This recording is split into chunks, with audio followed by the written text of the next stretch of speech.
पर तभी रेचल उसके पास जाकर उसे कहती है, सुनो, मैं चाहती हूँ कि तुम मुझे मार डालो। तो इस कहानी की शुरुआत होती है रेचल रे गार्डनर नाम की एक 13 साल की लड़की से, जो कि गलती से एक मर्डर देख लेती है और उस लड़की को काउंसलिंग के लिए एक हॉस्पिटल की बिल्डिंग में लाया जाता है और उसे अपने नाम और उस जगह पर आने की वजह के अलावा और कुछ भी याद नहीं होता।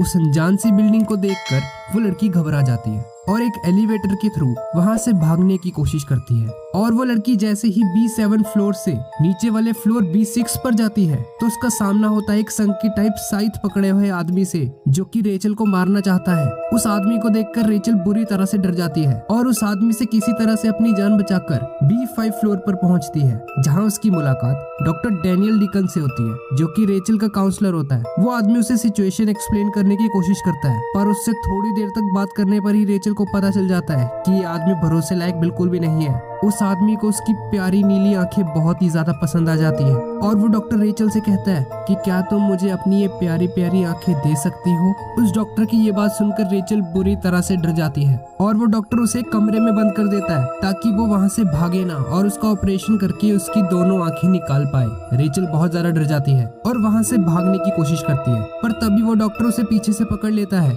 और उसकी आंखें निकालने की कोशिश करता है। पर तभी उसी वक्त पीछे से वही साइथ पकड़ा हुआ आदमी वहां आकर डॉक्टर डैनियल को मार देता है और रेचल को भी मारने की कोशिश करता है। पर अब वो आदमी नोटिस करता है कि रेचल को मरने से बिल्कुल भी डर नहीं लग रहा। दरअसल उस डॉक्टर से मिलकर रेचल को वही मर्डर याद आ जाता है जिसकी वजह से ही वो उससे काउंसलिंग करवाने आया करती थी। पर फिर भी वो आदमी रेचल को बीच में से काटने की कोशिश ही करता है कि तभी वहाँ पर एक अनाउंसमेंट होती है जिसमें एक आदमी कहता है कि सभी पार्टिसिपेंट्स के लिए जरूरी सोचना, B6 फ्लोर के पार्टिसिपेंट ने B5 फ्लोर के डॉक्टर डैनी को मारकर गेम के रूल्स को वायलेट किया है, इसलिए सजा के तौर पर उसे न्यू सैक्रिफाइस बनाया जाता है। धन्यवाद। और इस अनाउंसमेंट का मतलब होता है कि अब बाकी फ्लोर के पार्टिसिपेंट्स भी उसे मार सकते हैं, वो भी बिना किसी पेनल्टी के। वो आदमी वहाँ से भागने की कोशिश करता है, पर तभी रेचल उसके पास जाकर उसे कहती है, सुनो, मैं चाहती हूँ कि तुम मुझे मार डालो। और रेचल की ये बात सुनकर वो आदमी उसे कहता है कि ये क्या हो गया है तुम्हें, पागल वागल हो गई हो क्या तुम? पहले तुम उससे बचकर भाग रही थी और अब खुद चलकर आ रही हो मरने के लिए। और वो आदमी उसे कहता है कि चलो ठीक है, अगर तुम मुझे इस बिल्डिंग से बाहर निकलने में हेल्प करोगी तो मैं तुम्हें मार दूंगा।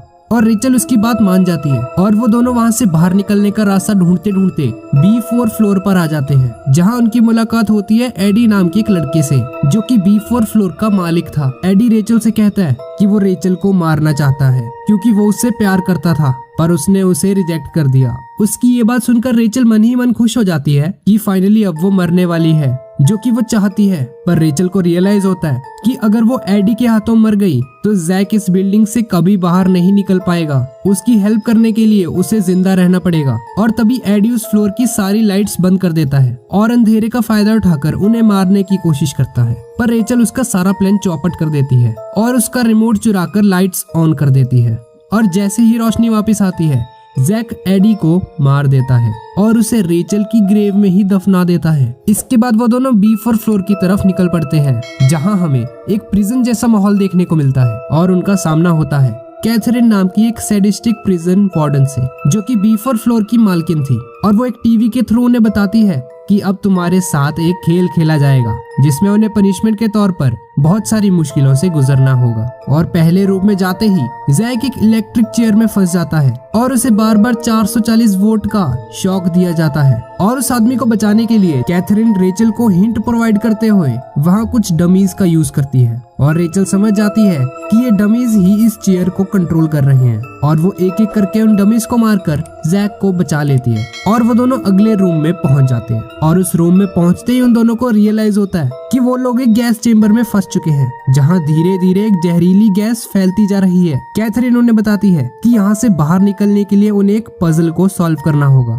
और उस गैस से बचने के लिए उनके पास सिर्फ एक ही मास्क है और उनके पास उस पजल को सॉल्व करने के लिए कुछ लिमिटेड टाइम ही है। और वो थोड़ी ही देर में इससे भी ज्यादा जहरीली गैस रिलीज करने वाली है, जिससे उनका मास्क भी उनके किसी काम नहीं आएगा और वो दोनों मर जाएंगे। रेचल किसी तरह से उस तराजू की पजल को बैलेंस करके सॉल्व कर देती है, पर तब भी वो दरवाजा नहीं खुलता और रेचल एक एयर डक्ट को नोटिस करती है और उस एयर डक्ट में घुसकर उसे मास्टर की कार्ड मिलता है, जिसका यूज करके वो दोनों आसानी से वहाँ से निकल जाते हैं। अगला रूम इससे भी ज्यादा खतरनाक होने वाला है, जहाँ हम लोग देखते हैं कि जैक को अपने बचपन की पुरानी यादें एक डॉल हाउस पजल के थ्रू फिर से याद करवाई जाती हैं और फ्लैशबैक में हमें दिखाया जाता है कि कैसे उसकी स्टेप मॉम उसे जबरदस्ती बाहर बारिश में एक गड्ढा खुदवा रही होती है और वो उसे काम करवाने का बस एक टूल समझती है, जिससे कि हमें पता चलता है कि जैक का बचपन बहुत ही ज्यादा दर्द भरा होता है। इसीलिए वो बड़ा होकर एक बुरा आदमी बन जाता है जो कि लोगों को मारकर उन्हें लूटता है। जैक अपना गुस्सा कंट्रोल करने की कोशिश करता है, पर फाइनली उसका गुस्सा बहुत ही ज्यादा बढ़ जाता है और वो उस डॉल हाउस को तोड़ देता है। पर फिर भी कैथरीन उनके लिए दरवाजा खोल देती है और फाइनली लास्ट पजल में कैथरीन पर्सनली वहां पर आकर उनसे मिलती है और फाइनल पजल में उन्हें 2 सिरिंजेस देती है, जिसमें से एक सिरिंज सेफ होती है और दूसरी में एक खतरनाक हेलुसिनरी ड्रग होती है। और कैथरीन उन दोनों को बताती है कि जैसे ही वो लोग उन दोनों सिरिंजेस को यूज कर लेंगे तभी वो दरवाजा खुल जाएगा और वो लोग इस फ्लोर से जा सकते हैं। और तभी हम लोग देखते हैं कि जैक रेचल को बचाने के लिए दोनों सिरिंजेस अपने ऊपर लगा लेता है और दरवाजे की तरफ चल पड़ता है। पर थोड़ी आगे चलकर ही जैक की तबीयत खराब होने लगती है और उस ड्रग की वजह से उसे अपना बचपन फिर से याद आ जाता है और वो बहुत ही ज्यादा गुस्से से भर जाता है और एग्रेसिव होकर रेचल को जान से मारने की कोशिश करता है। पर रेचल उसे कहती है कि मुझे तो कोई प्रॉब्लम नहीं है अगर तुम मुझे मार दो, पर फिर तुम यहाँ से बाहर नहीं निकल पाओगे, क्या ये ठीक रहेगा तुम्हारे लिए? और ये सुनकर जैक शांत हो जाता है और रेचल को जान से नहीं मारता और इस कहानी का पहला पार्ट यहीं पे खत्म हो जाता है। तो गाइस, यही थी आज की कहानी। अगर आपको इसका अगला पार्ट चाहिए तो नीचे कमेंट में मुझे बताना और अब मिलते हैं अगली वीडियो में।